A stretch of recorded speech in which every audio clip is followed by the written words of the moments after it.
234।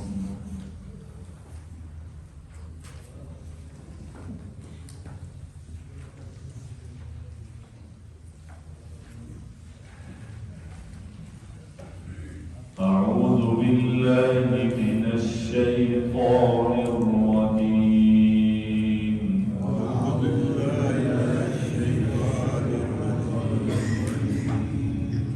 بسم الله الرحمن الرحيم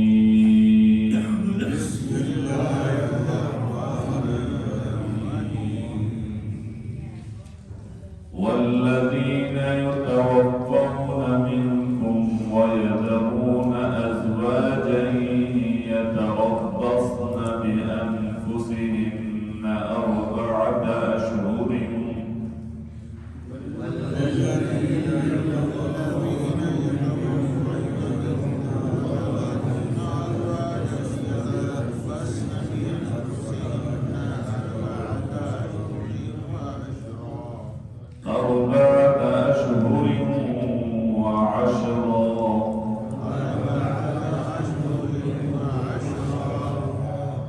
فإذا بلغن أجلهن فلا جناح عليكم فيما فعلن في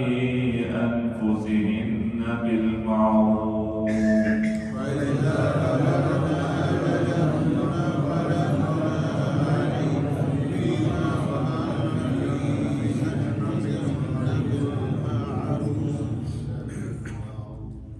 والله بما تعملون خبير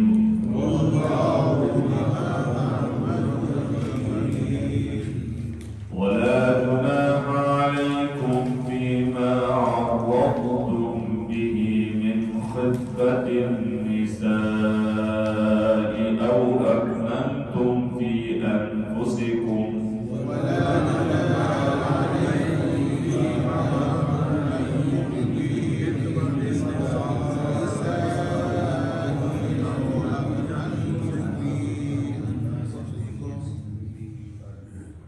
علم الله أنكم ستذكرونهن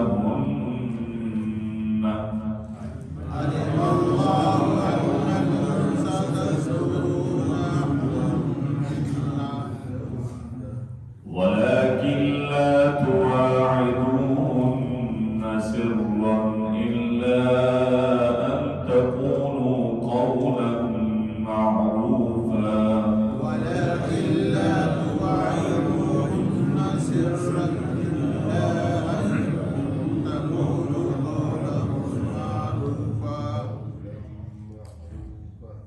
ولا تعظموا عقدة النكاح حتى يبلغ الكتاب أجله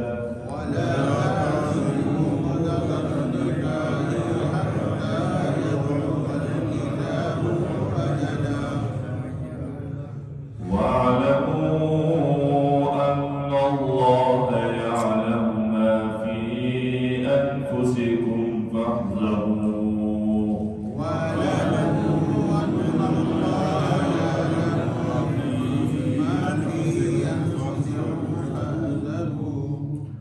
واعلموا أن الله غفور حليم